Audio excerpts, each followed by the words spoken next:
Undead Unluck is a story that perfectly intertwines its power system with its character's struggles and eventual growth. Most negation abilities are almost parasitic by nature, kinda like the Venom symbiote. For a quick example, we can look at Tatiana and Untouchable.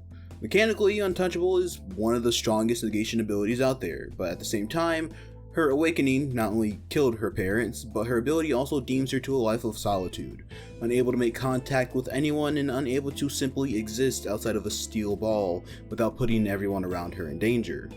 This dichotomy between the power system and the effect it has on the characters is a large part of what makes Undead Unluck so good for me. Something that Undead Unluck explores multiple times throughout the story is the curse of immortality. There's a good deal of immortal characters in Undead Unluck, most notably Andy, Victor, and Ruin, those three having complete immortality. Fang is unaging due to Unfade, and Fuko and Juiz also don't age since they're loopers. Getting back to the point, we will be taking a look at three characters, Fang, Victor, and Andy, and going over how their immortality negatively affects them. Man, I've been wanting to talk about Fang again. He's one of the most compelling personalities in this series, which is saying a lot because every personality is compelling in some way. I'll be going over Fang first because while his tragedy is the most simple out of the three, due to the loop, his ability manifested in two different ways, giving him two similar but ultimately different curses, so to speak. In Loop 100, Fang was a man obsessed with his own strength, having the goal of becoming the strongest in all of creation, and he trained relentlessly every day without fail, well into his 70s. However, as he grew older, he inevitably grew weaker, and could no longer keep up with his own training. Frustrated at his constantly weakening body, he began to envy youth, and his ability, Unfade, manifested, trapping him in his weakened body forever. While his body was no longer weakening due to his power, he also really couldn't grow any stronger. He had grown too old at this point. Fang in 100 is a man obsessed with strength to a ridiculous degree, even to the point where he'd make children like Shen and Mei fight, eventually resulting in Mei's death. And in this pursuit of power, he finds himself growing weaker with time, and then stuck in his weakened state, aimlessly searching for ways to restore his youth. He's a bastard, that's for sure, but considering his circumstances, it's incredibly depressing to me for some reason, being forced to exist within a body that goes against everything he's lived for up until this point. Fang in Loop 101 is a bit of a different story. In Loop 101, Unfade manifests just as Fang reaches the apex of his strength, winning a martial arts tournament and declaring himself as the strongest in all of creation, as he challenges those he beat to challenge him again for his title at any time until he grows old and fades away. Much like Loop 100, Fang becomes obsessed with his own personal strength since his body can no longer grow weaker. 50 years pass and those who were at the tournament with them have all grown old and pass their strength to their disciples. Fang doesn't understand celebrating the strength of others or leaving a legacy through a student. His own strength is all he's ever known, from his childhood of fighting just to survive to his pursuit of ultimate strength in his adulthood.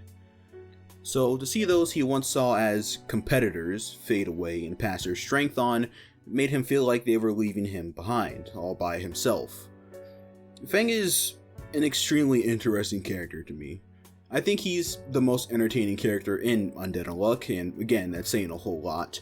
He's charismatic, cool as hell, and absolutely insane, but when you look past that, you see that he suffers from what I can only describe as extreme loneliness, cursed by his ability.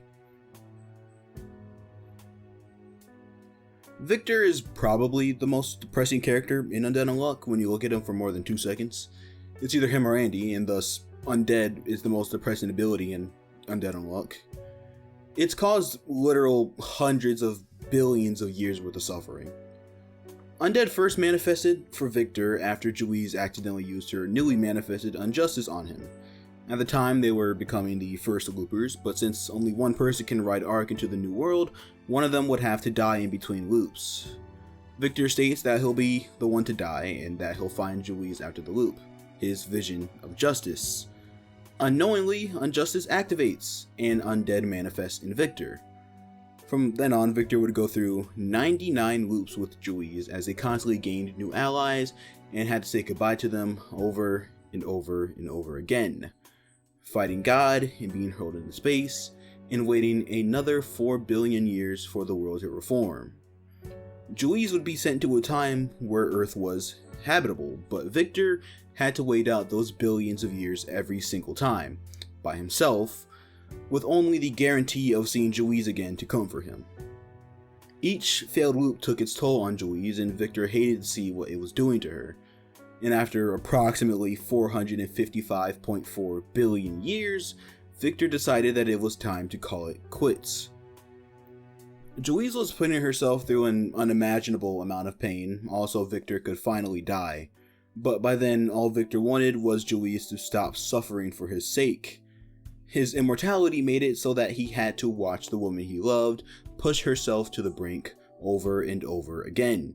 And there was really nothing he could do about it except resolve himself to kill her and end the loop so her reincarnation can finally live a happy life.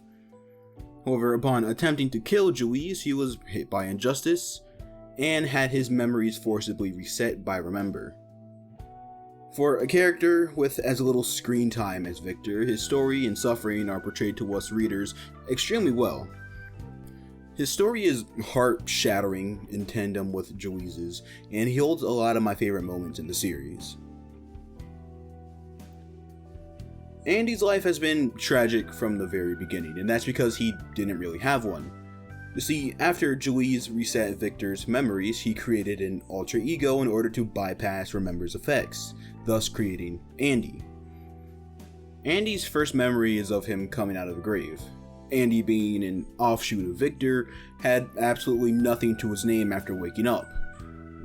No name of his own, no friends, no family, and little to no memories. What little memories he did have were just Victor's trying to regenerate.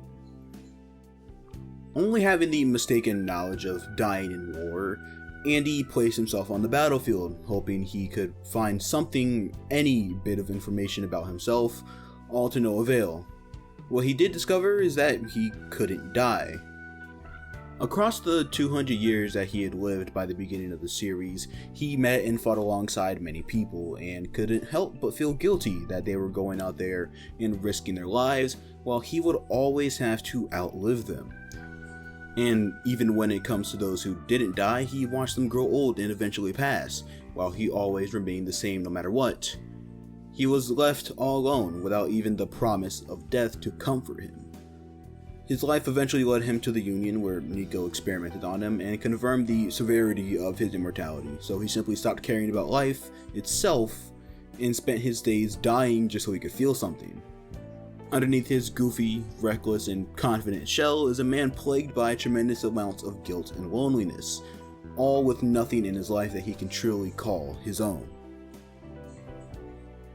Undead Unluck takes powers that are usually portrayed as being fantastical in other pieces of media, such as having infinite knowledge, super speed, and of course immortality, and stresses their potential negative effects to a ridiculous degree. The abilities are powerful, sure, but when they come at the cost of living a normal, happy life, is the power really worth it? It's been a while since I made an actual outro for the channel. Sorry for the month-long hiatus, I was just extremely tapped out creatively, so I decided not to force anything until something I wanted to make a video on came to my mind, and bided my time by playing the Final Fantasy XIII trilogy. They're really good games, by the way. I definitely recommend them if you like Final Fantasy or just JRPGs in general. I'll try not to go another month without uploading, but no promises. If you guys do want to keep up with me while I'm not uploading, I suggest giving me a follow on Twitter, since I'm decently active over there. Anyway, thanks for watching, and I'll see you guys in the next one.